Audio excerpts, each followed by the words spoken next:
A Jewish boy in Austria finds a love for telling stories. He began his career in journalism, but his passion sparks for screenwriting after working on his first script, The Daredevil Reporter, in 1929. But in 1933, Nazi prevalence grew, and this aspiring filmmaker Billy Wilder escaped to start anew in Hollywood, only to find renewed struggle, as from the 1910s onward, Hollywood was a paradise for the open shop, full of banker and employer unions that resisted improving employee wages. This resulted in reducing pay for writers in the film industry by a third in comparison to San Francisco and New York at the time. Wilder continued, however, working his craft, joined the Screenwriters Guild, and went on strikes. Wilder became a pioneer of comedy, romance, and film noir cynicism. He understood the multifaceted nature of cinema, wielding the narrative and the camera to tell nuanced, original stories.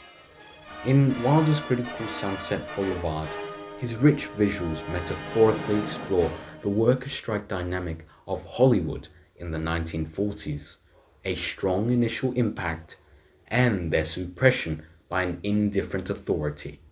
The opening scenes of Sunset Boulevard introduce Joe Gillis, an unsuccessful screenwriter trapped within financial struggle. Wilder's camera movement and costuming mirrors the initial urgency of a workers' strike. Early scenes with Joe show him in motion, speeding down the streets of Hollywood, dodging debt collectors.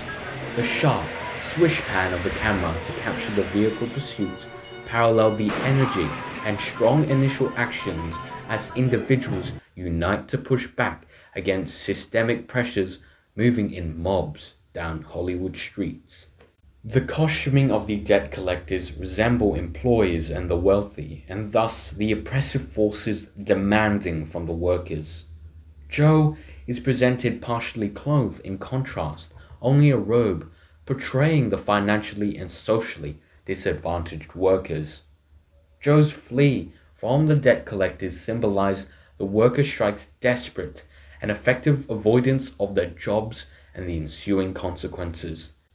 By stopping work in large groups to disrupt labor chains, they are essentially running en masse away from their own jobs to make change. Joe driving into the nearest mansion transitions to a collection of events leading to his... If so, you've come to the right part. You see, the body of a young man was found floating in the pool of her mansion, with 2 shots in his back and 1 in his stomach. Nobody important, really. Just a movie writer with a couple of... The voiceover from Joe Gillis, while dead, narrating his own demise, serves as an allegory for the suppression of the labor movement.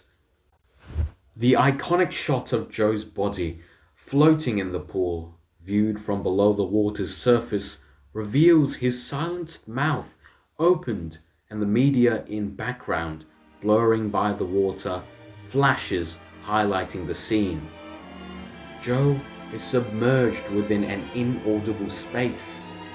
This inability to express with one's face and voice reinforce the idea of worker opinions being silenced.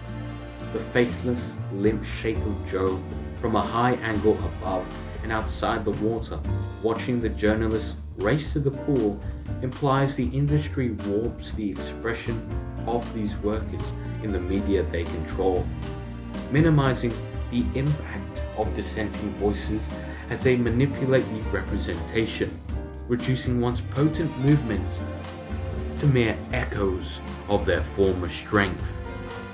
In Sunset Boulevard, Billy Wilder's cinematography explored the mid-century film workers' activism, conveying the initial fervor of collective action, only to show it diminished by an industry that prioritizes profit. Wilder reminds us that while the stories of individuals may fade, their struggles continue to shape the systems they confront, and film as a tool is a powerful, nuanced storyteller.